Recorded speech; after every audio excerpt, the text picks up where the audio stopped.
This episode is brought to you by Shopify. Whether you're selling a little or a lot, Shopify helps you do your thing, however you cha-ching. From the launch your online shop stage, all the way to the we just hit 1 million orders stage. No matter what stage you're in, Shopify's there to help you grow.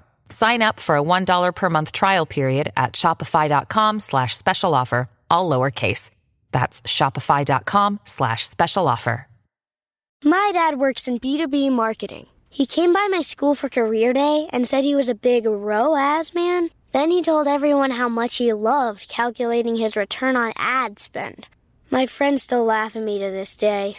Not everyone gets B2B, but with LinkedIn, you'll be able to reach people who do. Get a $100 credit on your next ad campaign. Go to linkedin.com/results to claim your credit. That's linkedin.com/results. Terms and conditions apply. LinkedIn, the place to be, to be.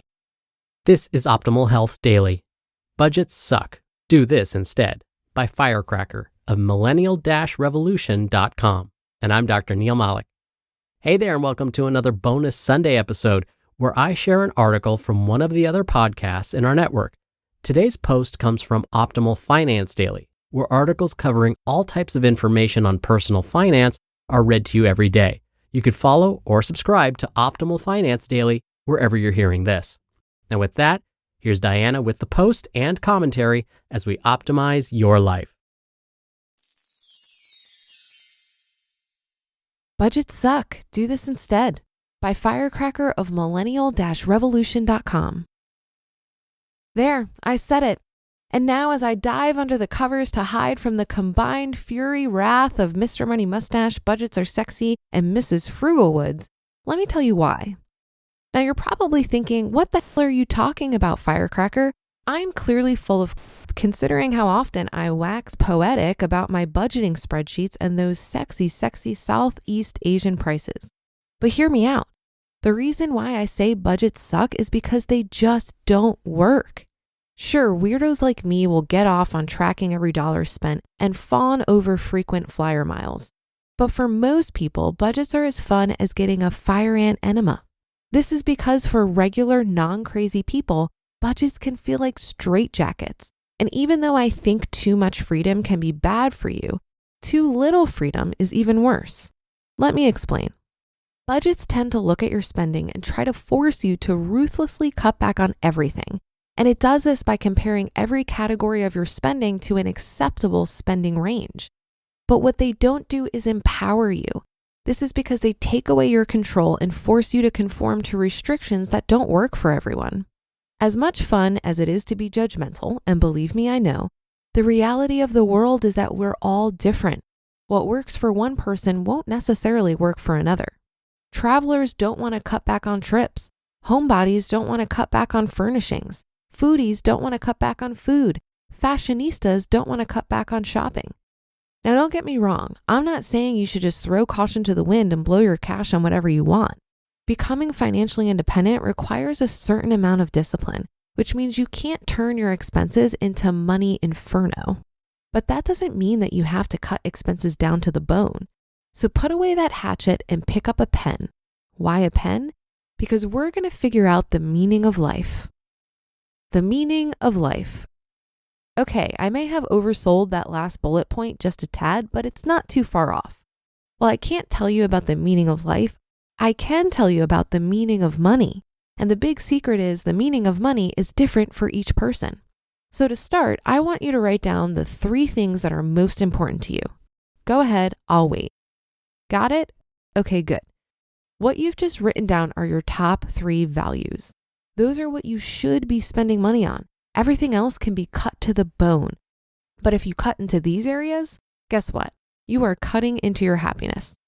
Take me, for example. My top 3 values are 1, wanderer, 2, travel, 3, food.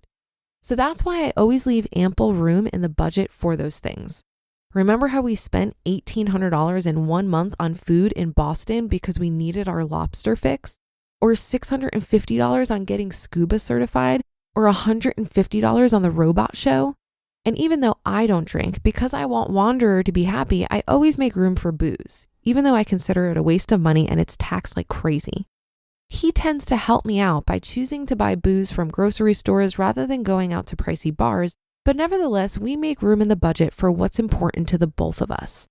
As long as we make up for it by cutting ruthlessly in areas we don't care about, like cars, houses, and clothing, there's more than enough money to go around. Think of it this way. Picture a glass jar. Next to it sits a pile of big rocks, pebbles, and sand. If you try to dump the sand in first, add the pebbles, and then jam in the pile of rocks, it won't fit. That's because sand and pebbles would take up most of the empty space, leaving little room for the rocks.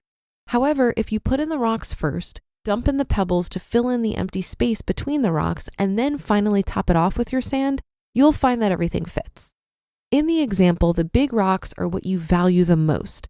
The leftover room in the jar will be filled by the other stuff, the stuff you're indifferent about. This is why we're perfectly happy to spend a whopping $1,889 per month in Boston on food and booze because lobsters, $988 on accommodation, an anorexic $211 on transportation, and even tinier $86 on clothing.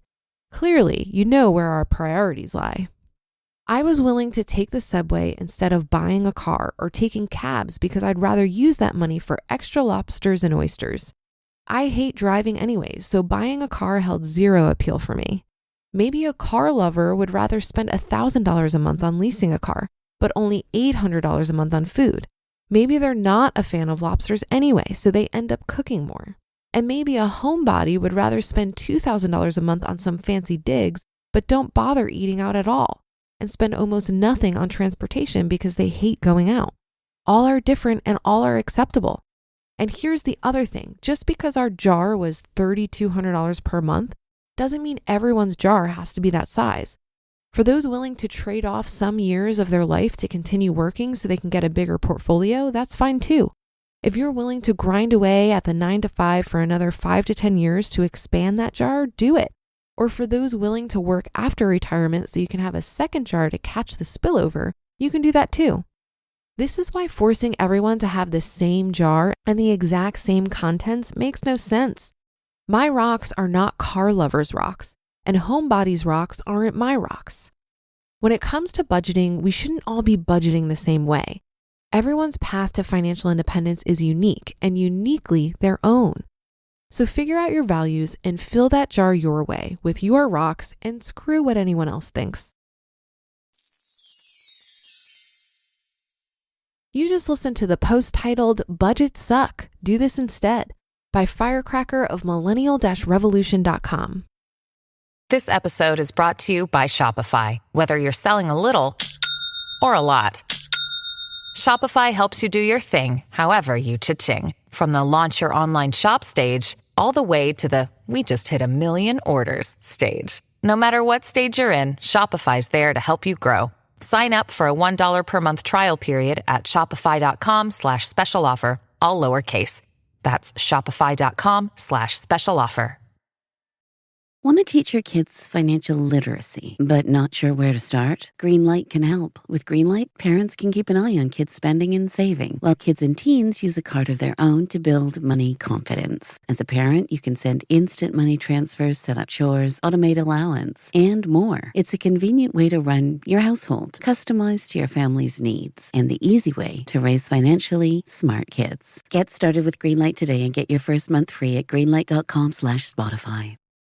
Now, if you've been listening for a while, you know that I'm a fan of budgeting, but you need to find a way to budget that isn't painful. I like this quote from Dave Ramsey, who said, "A budget is simply telling your money where to go instead of wondering where it went." I guess I just disagree with FIRECracker here when she says that budgets take away your control and force you to conform to restrictions. But when it comes to restrictions based on an acceptable spending range, this is not coming from an outside force or being forced on you from the budgeting gods. This is you determining for yourself what an acceptable amount of spending is based on your income, values, and financial goals. You are in absolute control of your own budget. I think if your budget feels like a straitjacket, it's probably because it's unrealistic. So tweak it and work towards making tiny 1% improvements each month rather than making yourself feel bad about the overly restrictive budget that you created. And if over time this still doesn't help you reach your financial goals, it's possible that you don't have a spending problem. Maybe you have an income problem. Perhaps you need to focus your efforts on increasing your income rather than reducing your expenses, but that doesn't mean that you should give up on your budget. If you're not engaging with a budget, then how will you know if you're moving towards your financial goals? Given that FIRECracker demonstrated in this article that she is really clear on where her money is going and how it aligns with her values and overall financial goals, it sounds to me like she's actually engaging with a budget in a sustainable way. That should do it for another edition of Optimal Finance Daily. I'll be back tomorrow for the Wednesday show, so I'll see you there where your optimal life awaits.